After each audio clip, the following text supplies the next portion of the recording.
قبل الانطلاق في الموضوع، نقول لكل المسلمين والمتابعين الكرام: عيد مبارك سعيد، وحفظكم الله من كل سوء في مشارق الأرض ومغاربها. تتداول وسائل الإعلام الموريتانية خبراً يهم سيادة المغرب على صحرائه والقضية الوطنية الأولى، ويتعلق الأمر بشاب موريتاني يمارس العمل السياسي الحزبي تمكن من إقناع العديد من الأحزاب الموريتانية لتبني الحكم الذاتي، وهو المقترح المغربي الرامي لحل قضية الصحراء تحت السيادة المغربية.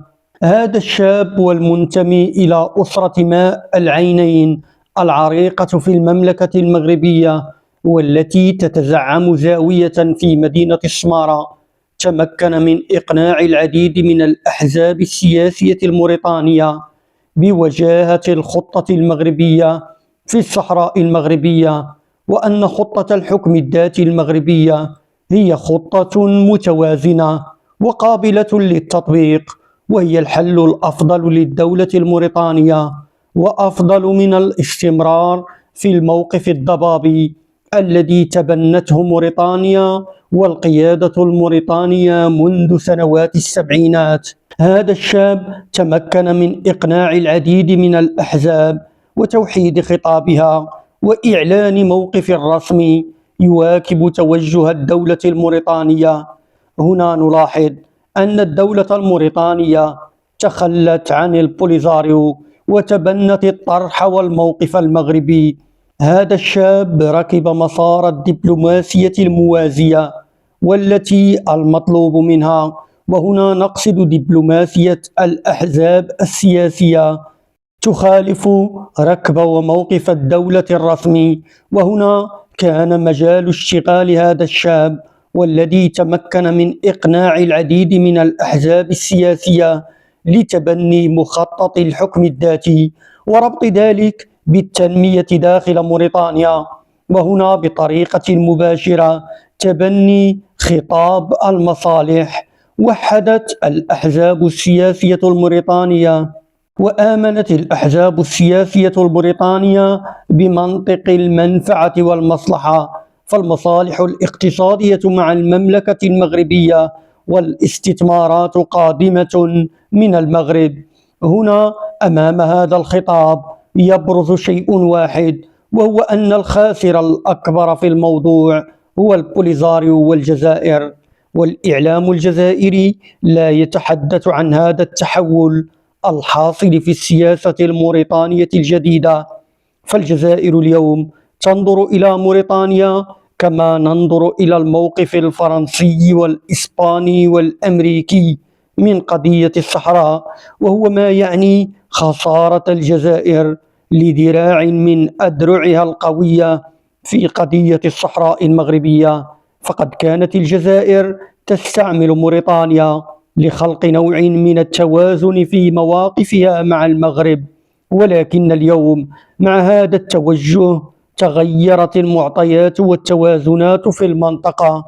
وهنا نشير إلى نقطة أساسية، وهي أن نظام الكابرانات حاول بكل الوسائل في السنوات الأخيرة الحفاظ على موريتانيا بكل الوسائل الممكنة، سواء عبر الإغراءات الاقتصادية من خلال فتح معبر حدودي للتجارة مع موريتانيا. وهذا المشروع فشل فشلا ذريعا بسبب غياب طريق معبد، وكان مشروعا لخلق شو إعلامي فقط. وهنا نذكر بما حصل عند افتتاح ذلك المعبر في ذلك الزمن، عندما قتل حارسين شخصيين للرئيس الموريتاني أثناء التدشين داخل التراب الجزائري، وهي كانت محاولة جزائرية لتصفية الرئيس الموريتاني. كما فشل مشروع الربط البحري مع الجزائر، والذي كان خطة جزائرية لحصار المغرب وضرب علاقاته وعمقه الإفريقي. كما حاولت الجزائر ضرب الطريق البري الرابط بين المغرب وموريتانيا عبر قطع معبر القرقرات بواسطة مرتزقة البوليساريو ليتدخل المغرب بواسطة الجيش المغربي ويطهر المنطقة من المرتزقة ويعيد التجارة مع إفريقيا وموريتانيا وينهي ملف تواجد البوليساريو هناك إلى الأبد.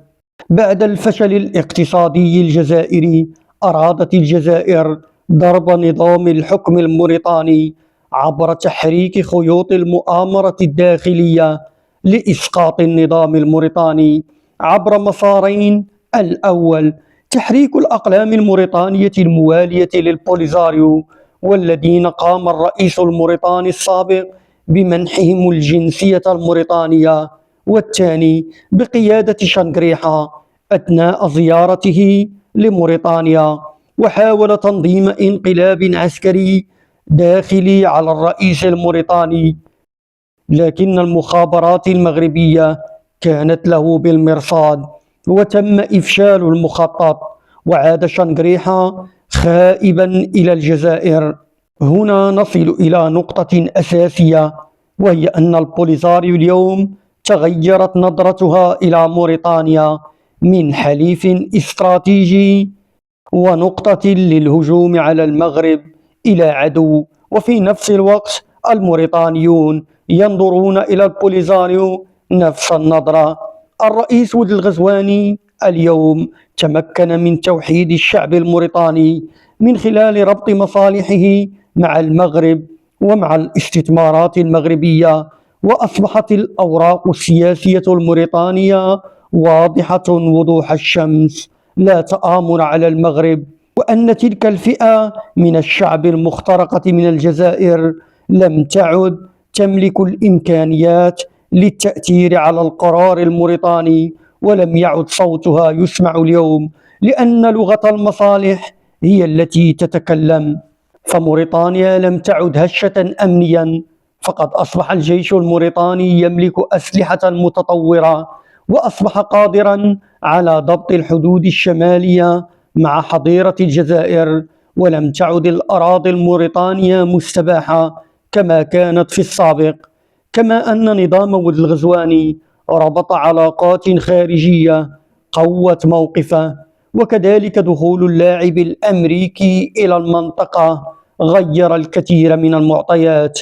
كما أن البيت الداخلي لم يعد كما كان سابقا، بحيث تم تطهير الجيش من الخونة للحماية من الانقلابات والاختراقات الخارجية، وتبنى سياسة واضحة وهي الأولوية لبناء المجتمع الموريتاني.